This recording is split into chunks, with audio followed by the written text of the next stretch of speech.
Halo, Assalamualaikum warahmatullahi wabarakatuh. Gue Dika Widayat, founder Ngaji Matematika. Dan di video kali ini gue mau sharing sama lo tentang satu hal yang sering banget disalahpahami oleh banyak orang tentang Al-Khwarizmi. Kesalahpahaman itu adalah menganggap bahwa Al-Khwarizmi adalah penemu angka 0. Al-Khwarizmi adalah ilmuwan muslim ternama yang kemudian dikenal dan keilmuannya sangat dipercaya oleh banyak orang, bahkan sampai ke Eropa. Al-Khwarizmi belajar matematika dan kemudian menulis sebuah kitab berjudul Al-Mukhtasar fil Jabr wal Muqabalah.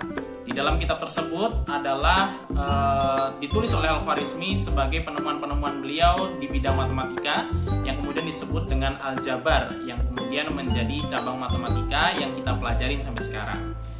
Dengan menulis buku tersebut, kemudian Al-Khwarizmi dijuluki sebagai Bapak Al-Jabar. Selain itu, Al-Khwarizmi juga mengembangkan kembali ilmu-ilmunya yang kemudian kita juga mengenal salah satu karya besar Al-Khwarizmi selain Al-Jabar adalah algoritma.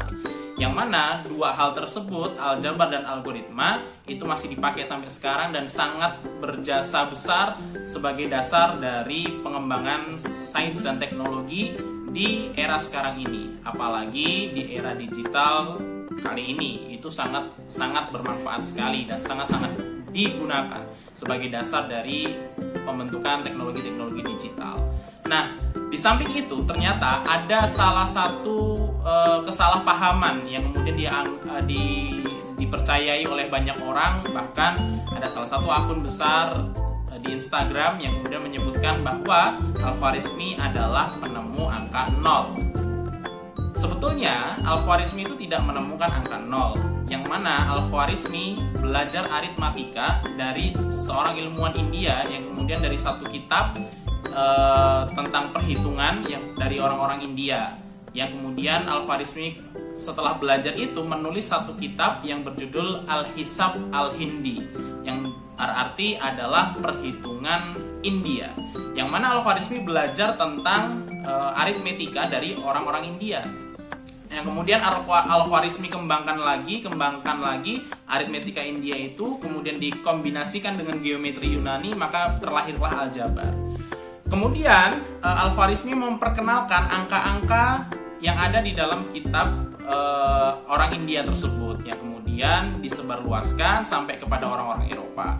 Ketika orang-orang Eropa menerima angka-angka tersebut berasal daripada Al-Khwarizmi, karena mereka, orang-orang Eropa tadi, itu mendapatkan informasi angka-angka tersebut daripada Al-Khwarizmi, termasuk di dalamnya adalah angka 0. Maka karena Al-Khwarizmi adalah seorang ilmuwan muslim yang mana Islam itu identik sekali dengan Arab, maka orang-orang Eropa kemudian menyebut angka tersebut adalah angka Arab karena berasal dari ilmuwan muslim yang mana identik dengan Arab, kan gitu. Nah, sebetulnya kalau kita lihat kemudian angka-angka Arab itu adalah angka-angka India sebetulnya, yang mana dalam perkembangannya angka-angka tersebut berevolusi seperti angka-angka yang kita kenal sekarang sebagai simbol-simbol angka 1, 2, 3, 4, 5, 6, 7, 8, 9, dan 0. Yang itu kemudian evolusi daripada angka Hindu-Arabik, atau kemudian kalau kita lihat di Google ya, cari aja evolution Hindu-Arabic numerical kalau nggak salah ya, atau angka Hindu-Arab. Itu adalah angka-angka yang kemudian diperkenalkan oleh Al-Khwarizmi kepada dunia, yang kemudian sangat menjadi terkenal gitu ya. Banyak orang kemudian menyebutnya sebagai angka Arab. Sedangkan angka Arab yang kemudian kita kenal sekarang itu adalah sebuah angka baru yang berbeda dengan angka Arab yang dimaksudkan oleh orang-orang Eropa ketika itu, yang kemudian satunya seperti ini, 2, 3 gitu ya, nolnya itu kayak ya huruf 0 seperti sekarang ini atau bentuk titik itu kemudian dalam evolution Hindu-Arabic numerical itu disebut sebagai West Arabical number atau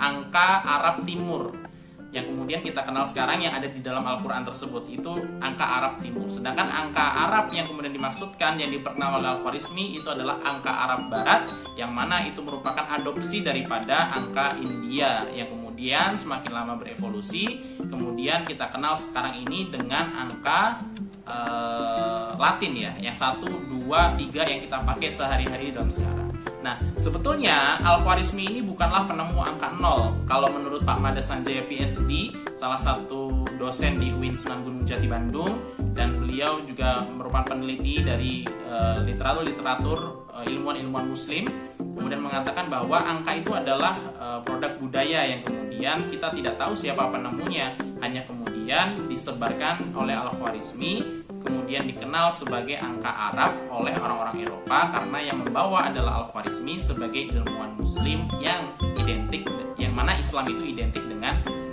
Arab. Nah, jadi ada kesalahpahaman yang perlu kita luruskan. Kejujuran di dalam memahami sejarah, sains dan peradaban kaum muslimin sangat diperlukan sehingga kemudian kita tidak menganggap lagi bahwa Al-Khwarizmi adalah penemu angka 0. Nah, sedangkan Al-Khwarizmi ini adalah memiliki jasa besar terhadap pengenalan angka-angka India kepada dunia, yang mana angka India ketika itu tidak begitu terkenal, kemudian diadopsi oleh Al-Khwarizmi, yang kemudian disebarkan ke seluruh dunia oleh Al-Khwarizmi, yang mana kemudian angka-angka itu dikenal oleh banyak orang di seluruh dunia, bahkan dipakai hingga sekarang. Oke, itu sharing gue pada kali ini, semoga bermanfaat dan lu bisa memahami kembali bahwa Al-Khwarizmi bukan penemu angka 0, tetapi Al-Khwarizmi adalah orang yang mengenalkan atau mempopulerkan angka India yang kemudian dianggap oleh orang-orang Eropa sebagai angka Arab yang kemudian diperkenalkan oleh Al-Khwarizmi dan dikenalkan oleh Al-Khwarizmi. Wallahu a'lam bishawab. Assalamualaikum warahmatullahi wabarakatuh.